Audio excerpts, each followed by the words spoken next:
Mary. Hi, How Christy. are you today? Wonderful. How about yourself? I'm doing good. It is, when we're filming this, it's still August, so it's really hot out. Although we had a little bit of a break today, didn't we? We did. Yesterday actually was the hottest day of the year in I know, it Dallas. was crazy. So when I woke up It today and it was was. overcast, I asked my husband, I was like, is it raining? Is it going to rain today? Like, is that a hope? Definitely. Every time I see a cloud, I'm like, oh, goodness. We're like crossing our fingers, please. Well, Definitely. thank you for joining me today.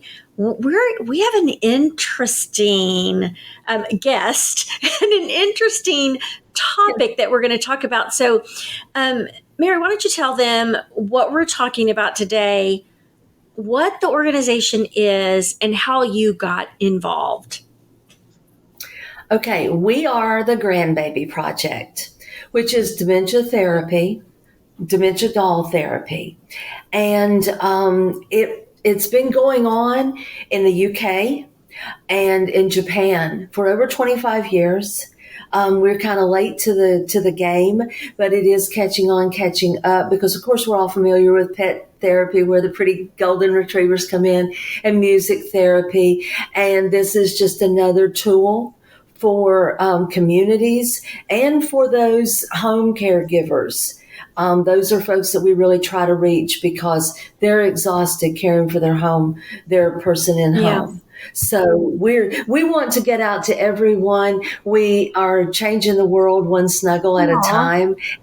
Every arm that needs a baby to be full.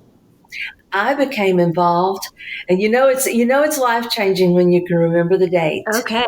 May 3rd of last year of 2023, I had gone to an event on the previous day, which was a Wednesday, and a representative of the Grandbaby Project came up to me, and she just had this long sentence of, "Hey, we're the Grandbaby Project. We're having our kickoff lunch tomorrow. We'd really love for you to come." So I went, and I'd never heard of the Grandbaby Project at all. I'd not even heard of dementia doll therapy.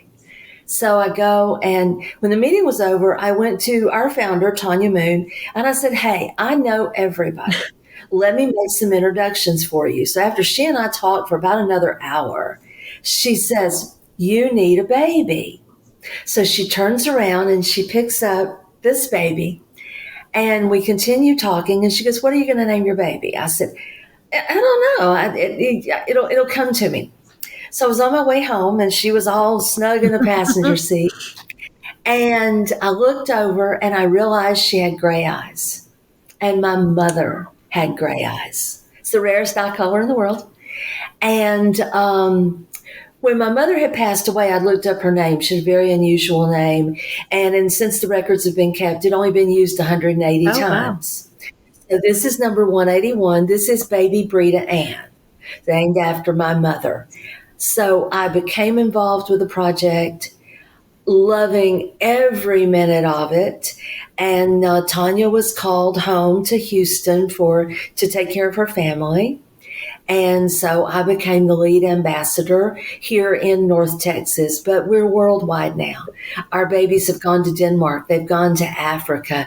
We're working on getting one down to Guatemala. And so our babies are going around the world. And it's amazing what the Grandbaby Project has done. It's a 20-year labor of love. We've been going at it for 2 years, and it's like a rocket ship to Mars. It's just taken off. Yeah. And I can see why it's taken off because of the impact that you guys are having in families and in your clients' lives with what you're doing. Exactly. So when I first heard about this at the meeting that you and I were at, how precious is the presentation of the babies. So talk about that, because it's not like you're just shipping them or handing them a baby doll. There's a lot more to it than that. There's a lot of work that goes into this, let me tell you. When we go into a community like you're the ones we've discussed that you're familiar with, When we go into a community, we do, of course, presentation. We do a full training. Our training is sanctioned by the Dementia Society of America. We are the only, now there are other dementia doll therapy companies out there. We're the only one that they support. So we have a training through that. We come in and we train every member of the staff that is going to have direct contact with the babies, because I know it's a doll, you know it's a doll.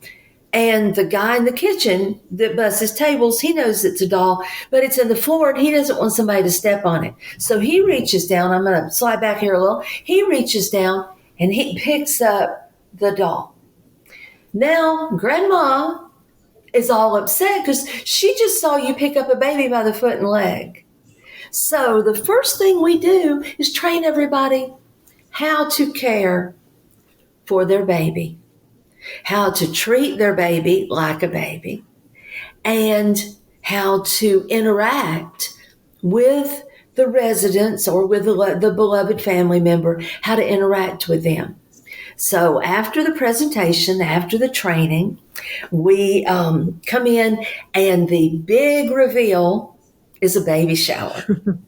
Communities can do whatever they like. We've had some communities that it was cookies and juice on a table, which is great. We've had others that was a balloon wall with an arch and Santa Claus or the Easter Bunny. So it's what they want to do. But we don't just go out and here's your baby, here's your baby. We actually make a presentation. All of our babies are scented with the essential oil of Johnson's baby powder. That scent is known around the world, even third world countries, everything. You recognize that scent. That is the scent that a mother and a newborn give off at the time of childbirth.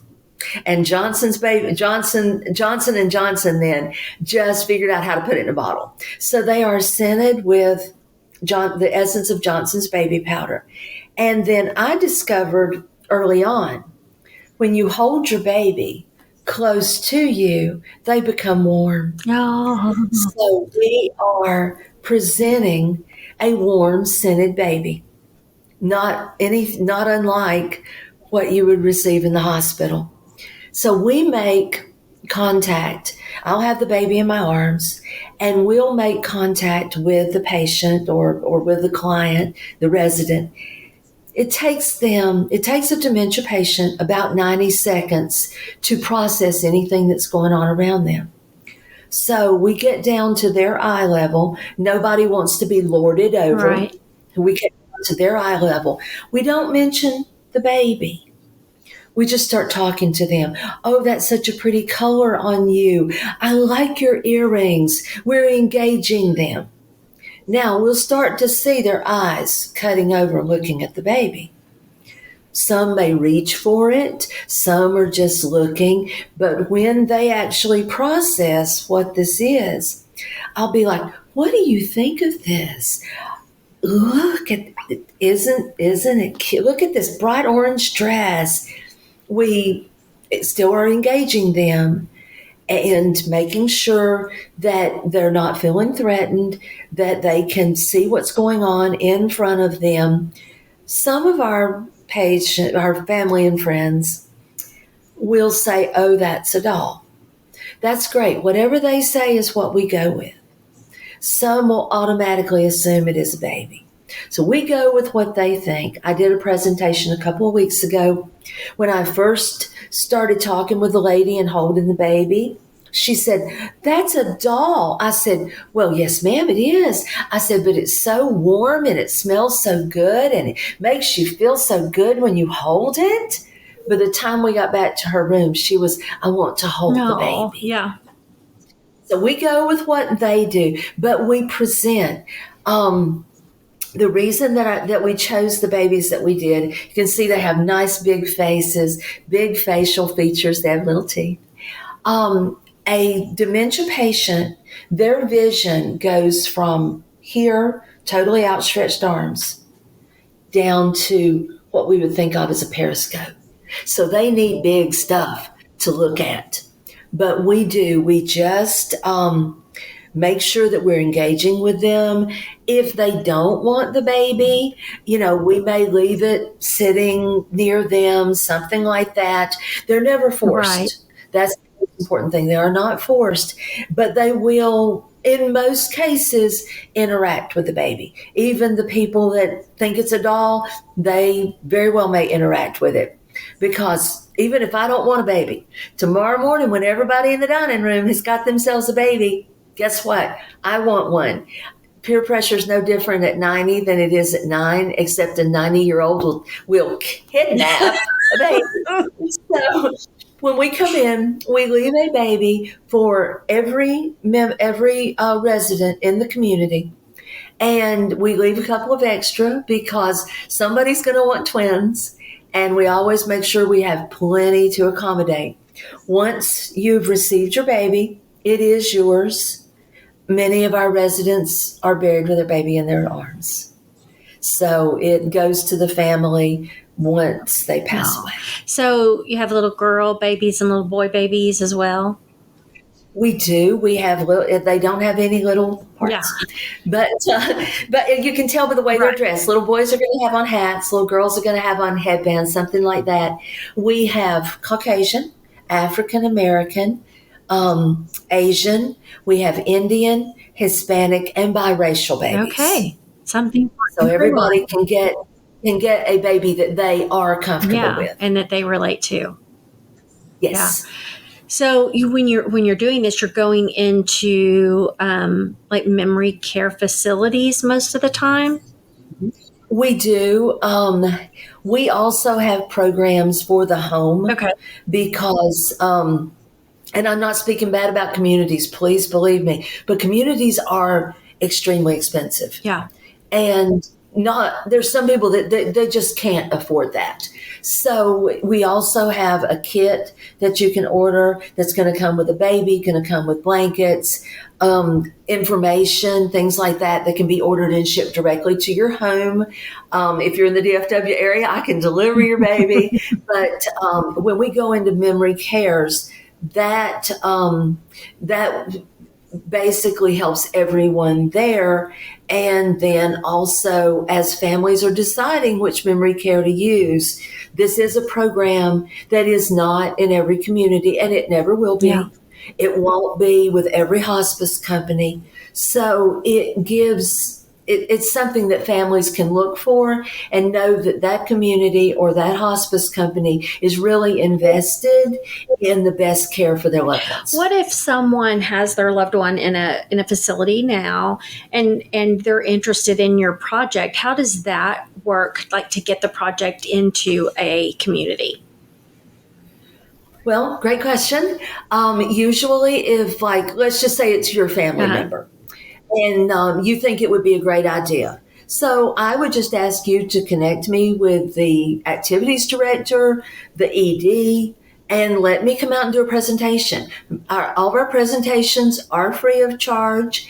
And so I come out, I bring my baby, I have a little dog stroller over here full of babies. And so it works perfectly. It's really light. So we come out, we do a presentation, and we explain, allergies. We explain everything that goes on with what we do and how it does literally immediately affect, because we know it doesn't matter whether it is a mood altering drug, if it is an antibiotic, if it is a painkiller. It doesn't happen just like that when you get a shot or you take a pill or something. But let me tell you, that I can hand a person a baby and it can instantly make a difference. We had one community and they had already warned me. I went to do the baby shower. They said, and names have been changed, don't worry. They said, Miss Hazel is here. She did not want your program. She's very much against it.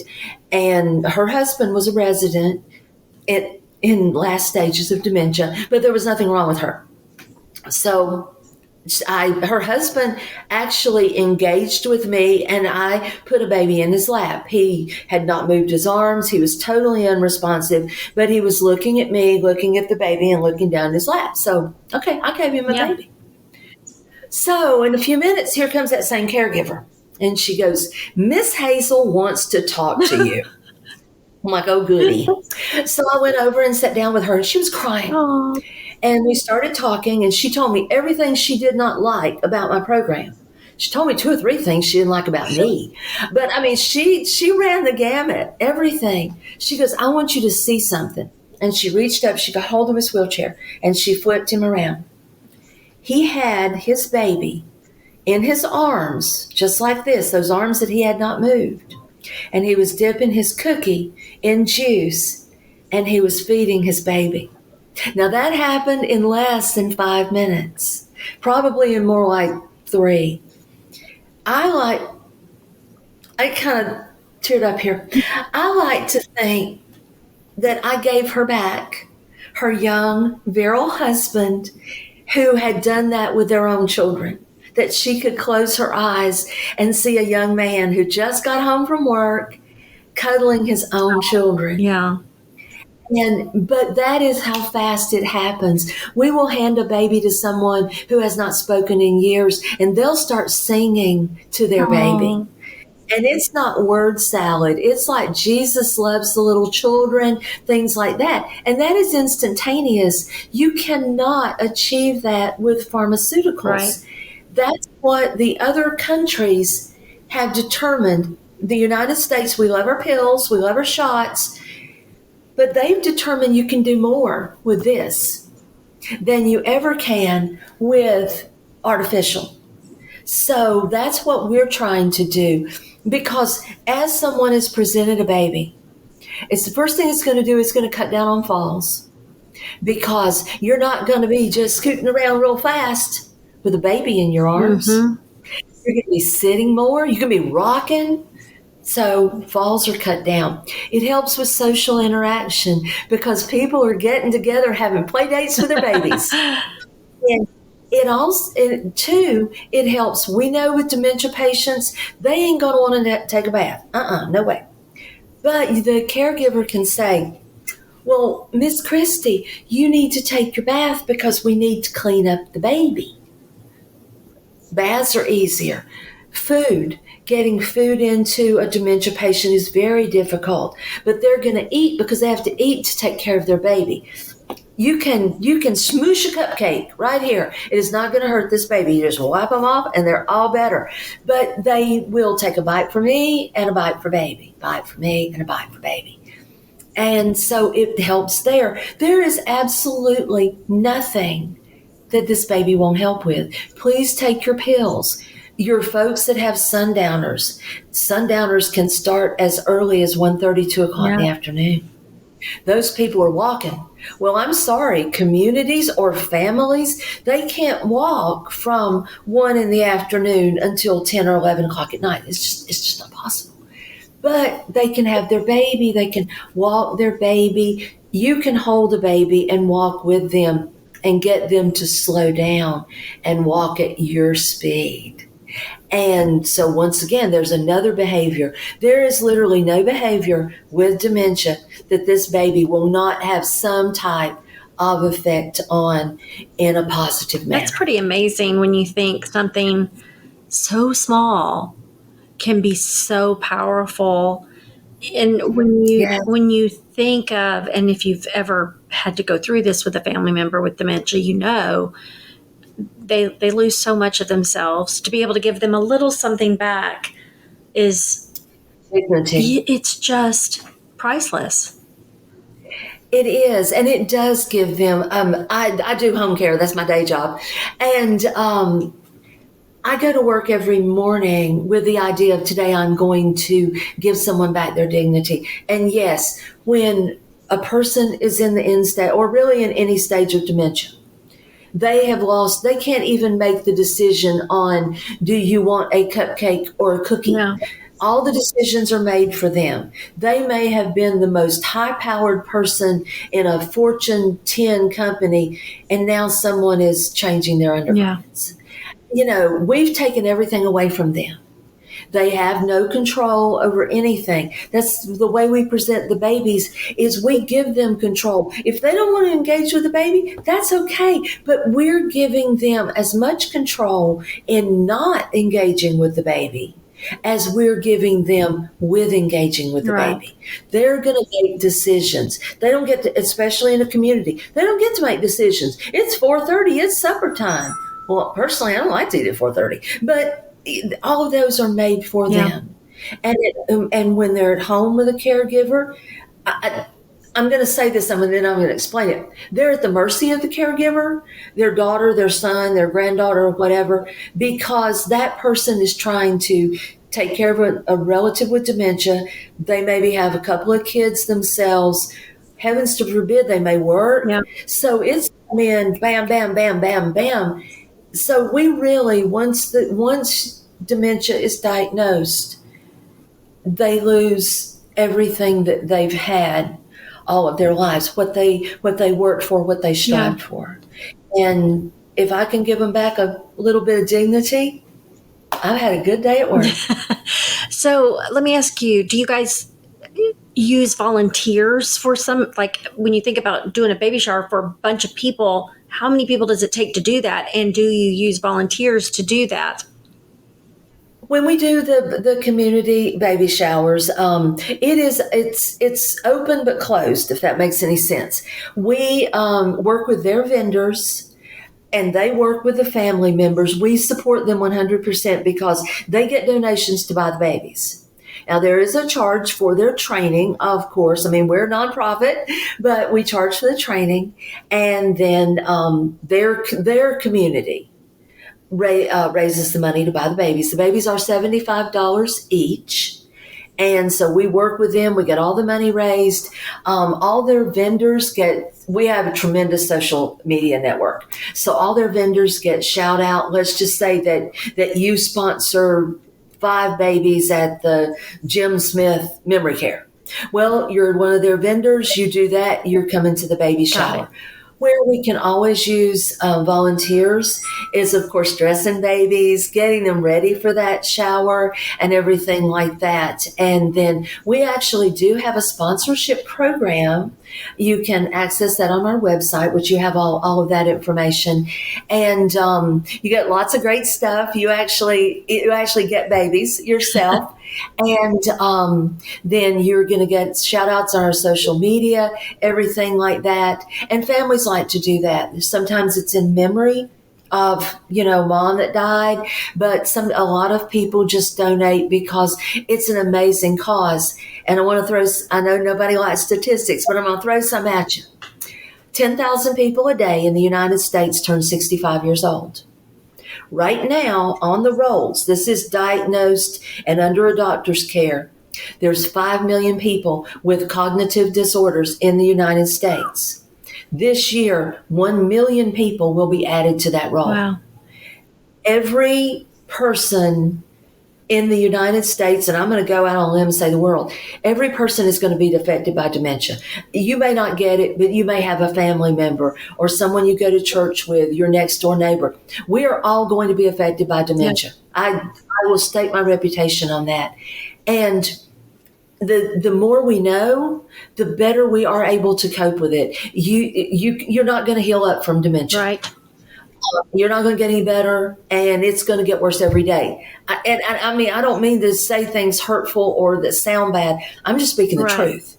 That every day you're going to be faced with a new challenge, and as people develop dementia, they become big, crafty toddlers. So if you're caring for someone at home, and heaven forbid you have to go to the bathroom, they may drink a bottle of Windex and run outside. Yeah, for sure. And I've not seen a lock yet that can hold a dementia patient. They just can't. Like I said, they're big, crafty toddlers.